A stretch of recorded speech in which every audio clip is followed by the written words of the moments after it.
आप लोगों में जिसका निकाह हुआ होगा मालूम होगा, एक वकील होता है और दो गवाह।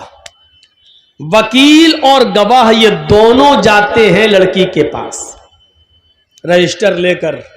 ये तय हो जाता है उसी वक्त, मेहर कितना होगा, ये कितना होगा, लड़के का नाम, लड़के के बाप का नाम, लड़के की उम्र, मोहल्ला, गांव सब लिख दिया जाता है और पूरा मेहर इतना इतना सब लिख के उसके बाद लड़की के पास जाया जाता है। एक वकील होता है और दो गवाह। और लड़की के पास जब जाते हैं तो वो उस लड़की को घेरे रहती हैं बहुत सी सहेलियां उसकी और तमाम लड़कियां। वहां रजिस्टर रख दिया जाता है और उस वक्त वकील पूछता है, वकील की जिम्मेदारी है कि वो पूछे, सरपरस्त की जिम्मेदारी है कि वो पूछे। जैसे मान लीजिए किसी लड़की का नाम जैनब है या किसी लड़की का नाम अस्मा है, तो अब ऐसे पूछा जाएगा। वो वकील इतना जानने वाला होना चाहिए, हर आदमी को वकील मत बनाइए। अब उस लड़की से ये पूछे कि हाँ अस्मा या हाँ जैनब, फला फला की बेटी जैनब, फला फला के बेटे इस नाम का, मसलन मोहम्मद असलम किसी का नाम है और उसके बाप का नाम मोहम्मद अकरम है। हाँ मोहम्मद असलम साहब सन ऑफ मोहम्मद अकरम या अकरम साहब के बेटे मोहम्मद असलम के साथ आपका निकाह इतने इतने रुपए मेहर के एवज या इतना सोना या इतनी चांदी या इतना कपड़ा मेहर के एवज आपको उनके निकाह में दिया जा रहा है। क्या आप उस लड़के को निकाह में कबूल करती हैं? क्या वो लड़का आपको कबूल है? वकील जोर से पूछेगा, इतनी जोर से कि उस लड़की के कान में यह आवाज जाए। अब दो तरीके हैं, एक चीज तो यह है कि लड़की बोल दे हाँ मुझे वो कबूल है, और अगर नहीं बोलती है, खामोश रहती है, तो वो भी काफी है। अल्लाह के नबी ने फरमाया इज़्नुहा सिमातुहा, उस लड़की की खामोशी ही उसकी इजाजत है, जबरदस्ती उससे नहीं कहलवाया जाएगा। कुछ जाहिल लोग पहुंच जाते हैं, कबूल किया, अब खामोश है, बताओ बेटा कबूल किया, बेटा हमने सुना नहीं, बोलो कबूल किया। अब वो शर्म, बेचारी कुंवारी लड़की है, शर्म आ रही है। वो अलग बात है कि आज के इस माहौल में तो व्हाट्सएप पे खूब बात करती थी, उस दिन शर्मा रही है। यहां तो रात रात भर चैटिंग होती रहती थी, लेकिन उस दिन शर्मा रही है। एक दिखावा भी होता है, लेकिन हमें वो नहीं देखना, हमें हदीस देखना है। कुछ जाहिल लोग वहां बार बार पूछेंगे बोलो, और वहां उसकी सहेलियां बैठी रहती हैं, वो कोहनी मार मार के कहती बोल बोल, अरे बोल दे, हाँ कहते मैंने कबूल किया, बोल बोल। और फिर उससे जबरदस्ती बुलवा कर कहती है, बेचारी कहती है कि मैंने कबूल किया। जिहालत की सारी हदें तोड़ दी जाती है। यह सबसे बड़ी जिहालत है कि उसके मुंह से कहलवाया जा रहा है। जब अल्लाह के नबी ने कह दिया इज़्नुहा सिमातुहा, उसकी खामोशी उसकी इजाजत है। एक बार पूछिए आप, 3 बार भी पूछने की जरूरत नहीं है। सुना ना हो तो वो लड़की कहे जी क्या कहा आपने, तब आप दोबारा कहिए। जब वो लड़की सुन चुकी है आपकी बात, तो दोबारा आप क्यों कह रहे हैं? 3 बार आप क्यों कह रहे हैं? ना 2 बार कहना सुन्नत है, ना 3 बार कहना सुन्नत है। जोर से बोलना जरूरी है। आप पहली बार इतनी जोर से बोलिए कि लड़की सुन ले। हाँ जैनब फला की बेटी, आपका निकाह मोहम्मद असलम अकरम साहब के बेटे के साथ 5000 रुपए मबलग मेहर अलावा नान नफका आपको उनके निकाह में दिया जा रहा है। क्या आप उस लड़के को कबूल करती हैं? इतनी जोर से आप बोल दीजिए पहली बार। शर्म से उसका सर नीचे झुक जाएगा। उसकी खामोशी उसकी इजाजत है। अगर वो खामोश है तो समझ लो कि उसने इजाजत दे दी। रजिस्टर आगे बढ़ा दीजिए, उससे साइन करा लीजिए और लेके चले आइए और कहिए कि लड़की ने साइन कर दिए हैं, लड़की ने इजाजत दे दी है। उसके मुंह से कबूल है का लफ्ज जबरदस्ती मत कहलवाइए। ये उस औरत के लिए है जो शादीशुदा हो और जिसकी तलाक हो चुकी हो। उसको आप दोबारा निकाह उसका हो रहा, उसको बोलना पड़ेगा, क्योंकि अब उसके अंदर से शर्म निकल चुकी है। अब वो दूसरी शादी कर रही है, इसलिए उसको बोलना पड़ेगा। या जिसका शौहर इंतकाल कर गया, इद्दत गुजार के वो दूसरी शादी कर रही है, तो उस वक्त उसको बोलना पड़ेगा हाँ मुझे फला आदमी कबूल है। लेकिन कुंवारी लड़की जिसकी शादी नहीं हुई है उसकी खामोशी ही उसकी इजाजत है, और बस रजिस्टर लेके आइए और फिर लड़के का निकाह आप पढ़ाइए। लड़के का निकाह होगा, लड़की की इजाजत ली जाएगी। और याद रखना, दुनिया का कितना ही अमीर बाप हो, कितना ही बड़ा मौलवी हो, कितना ही बड़ा सरपंच और चौधरी हो, अगर उसने अपनी बेटी की मर्जी के खिलाफ उसकी शादी किसी दूसरी जगह कर दी तो इस शादी का कोई एतबार नहीं है शरीयत के अंदर।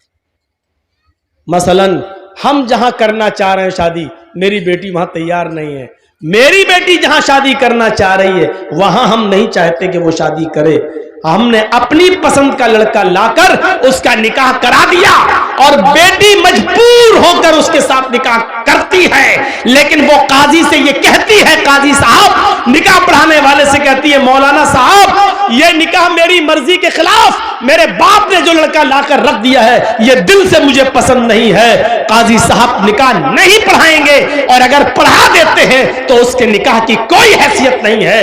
एक औरत, एक सहाबिया अल्लाह के नबी के पास आई और कहती, अल्लाह के रसूल मेरे बाप ने मेरा निकाह ऐसी जगह कर दिया है जो लड़का मुझे पसंद नहीं है। अल्लाह के रसूल ने निकाह हो जाने के बाद भी उस लड़की से कहा, अगर वो तुम्हें पसंद नहीं और इसके बावजूद तुम्हारे बाप ने तुम्हारी शादी कर दी है तो तुझे इख्तियार है, तू चाहे तो उस लड़के के साथ रहे या तू चाहे तो मैं निकाह तेरा फिस्क कर देता हूं। लड़के के तलाक देने की जरूरत नहीं है, निकाह फिस्क कर देता हूं। एक इद्दत गुजारेगी हैज की, जिसका निकाह फिस्क होगा उसकी इद्दत 3 महीने नहीं है, सिर्फ एक हैज उसकी, एक पीरियड उसकी इद्दत है। तो एक पीरियड, एक माहवारी, एक एमसी, बस ये पीरियड गुजारो और जैसे ही तुम्हारा महीना हो, महीना से खत्म होने के बाद ही तुम दूसरी शादी कर सकती हो अपने मनपसंद लड़के के साथ। लेकिन लड़की को शादी के लिए वली की सख्त जरूरत है, अपने बाप की, सरपरस्त की, मालिक की जरूरत है। लड़की, ये सच है कि लड़की की मर्जी के बगैर निकाह नहीं होगा, लेकिन यह भी सच है कि लड़की अपनी मर्जी से अकेले भी निकाह नहीं कर सकती है। उसको निकाह के लिए वली की इजाजत चाहिए और वली उसका बाप है। बाप अगर दिमागी तौर पर कमजोर है तो चचा है, चचा दिमागी तौर पर कमजोर है तो लड़की का भाई है, और लड़की का भाई भी नहीं तो कोई और जो उसका रिश्तेदार करीबी होगा उसकी इजाजत चाहिए। लेकिन जिस लड़की का कोई ना हो तो फिर काजी खुद वली बन सकता है। जैसे मौलाना जर्जीस अगर किसी का निकाह पढ़ा रहे हैं, लड़की का बाप भी नहीं है, लड़की का भाई भी नहीं है, लड़की का चचा भी नहीं है, तो फिर मौलाना जर्जीस खुद काजी, खुद वली बन सकते हैं और उस लड़की का वली बनकर निकाह करा सकते हैं। काजी वली बन सकता है। लेकिन कोई दूसरे गांव की लड़की अपने बाप का घर छोड़कर भागकर आपके गांव में रतनी में आ जाए तो रतनी का रहने वाला कोई बुढ़ा उस लड़की का बाप नहीं बन सकता है। होता है ऐसा, समझ रहे हैं ना। किसी दूसरे गांव की कोई लड़की भाग के रतनी में आ गई, रतनी के लड़के के साथ शादी करना चाहती है। अब उसके बाप ने कह दिया तू भाग के गई है, मेरे घर में अगर कदम रखेगी तो हम टांगे काट देंगे तेरे, मरते दम तक तुझसे रिश्ता खत्म। अब वो लड़की वहां नहीं जाना चाह रही है। यहां एक बुढ़ा उठता है, हाजी है साहब, पान मुंह में खाते हैं, सऊदिया का रुमाल डाले हुए हैं। बेटा कोई बात नहीं, मैं तुम्हारा बाप बन जाता है। तेरे बाप बन जाने से रिश्ता जायज नहीं हो जाएगा। वो लड़की भाग कर आई है, न किसी के बाप के बन जाने से, न हाजी और नमाजी कोई मौलवी भी उसका बाप नहीं बन सकता है। मुंह बोले बाप की कोई हैसियत नहीं है शरीयत के अंदर। कल ये लड़की अगर हज करने जाती है तो मुंह बोले बाप के साथ नहीं जा सकती है, मुंह बोले भाई के साथ नहीं जा सकती है। शरीयत ने ये इजाजत नहीं दी जो चाहे उसका बाप बन जाए, फिर तो कोर्ट मैरिज भी इस्लाम में जायज हो जाएगी। जबकि हमारा सबका इज्तिमाई फतवा है, देवबंदी, बरेलवी, यहां तक के शिया भी, यहां तक के अहले हदीस भी, सबका इज्तिमाई फैसला है और इज्तिमाई फतवा है कि कोर्ट मैरिज माँ बाप की इजाजत के बगैर जो लड़के और लड़कियां कोर्ट में कर रहे हैं, इस्लाम के अंदर, शरीयत के अंदर इस कोर्ट मैरिज की कोई हैसियत नहीं है, यह जायज नहीं है। कोर्ट मैरिज के बावजूद लड़का और लड़की जिनाकारी करेंगे, हरामकारी करेंगे, उनसे जितनी औलाद पैदा होगी सब हरामी और नाजायज औलादें मानी जाएंगी। मेरे प्यारे साथियों, शरीयत के अंदर वली चाहिए, वली, लड़की को वली। तो इतनी इज्जत दी है इस्लाम ने औरत को कि औरत अपनी मर्जी से पहले लड़की का निकाह होगा, इजाजत ली जाएगी, उसके बाद लड़के का निकाह होगा। अगर शादी के दिन ही लड़की मना कर दे कि हम नहीं करेंगे, लौटाओ इन चोरों को, भगाओ भगाओ इन डाकुओं को, ये लूटने आए हैं, नहीं करेंगे। मेरे भाइयों, हमें और आपको फैसला करना पड़ेगा। तो इतनी जिहालत थी अरब के अंदर, लेकिन इस्लाम ने इतनी इज्जत बख्शी है औरत, जहां लड़कियों को जिंदा दफन कर दिया जाता था। आप देख रहे हैं हिंदू धर्म के अंदर क्या है। ब्रह्मा जी ने अपने मुंह से ब्राह्मण को पैदा किया, हाथों से छत्री को पैदा किया, रान से वैश्य को पैदा किया और पैरों से शूद्र को पैदा किया। शूद्र हरिजन पैरों से पैदा है ब्रह्मा जी के। आगे लिखा है कि अगर कोई ब्राह्मण किसी शूद्र की लड़की पर गलत नजर डाल दे, अगर किसी ब्राह्मण को किसी शूद्र की लड़की पसंद आ जाए तो शूद्र को चाहिए कि अपनी बेटी उस ब्राह्मण लड़के को दे दे। लेकिन अगर किसी शूद्र को किसी ब्राह्मण की लड़की पसंद आ जाए, अगर किसी शूद्र को किसी ब्राह्मण की बेटी पसंद आ जाए, तो राजा को चाहिए कि उस शूद्र को पकड़कर उसकी दोनों आंखें फोड़ दे। जिन आंखों से उसने ब्राह्मण की बेटी को देखा उसकी आंखें फोड़ दे। गौर करें आप, ब्राह्मण को अगर पसंद आ जाए तो शूद्र को अपनी बेटी दे देना चाहिए, लेकिन शूद्र को अगर ब्राह्मण की बेटी पसंद आ जाए तो राजा को चाहिए कि उस शूद्र की दोनों आंखें फोड़ दे। ये इज्जत है औरत की हिंदू धर्म में, देख लीजिए आप। और इस्लाम इसके बरक्स क्या कहता है कि लड़की की इजाजत के बगैर तुम निकाह तक नहीं कर सकते हो। आपने देखा है कि औरत का मकाम इस्लाम के अंदर क्या है।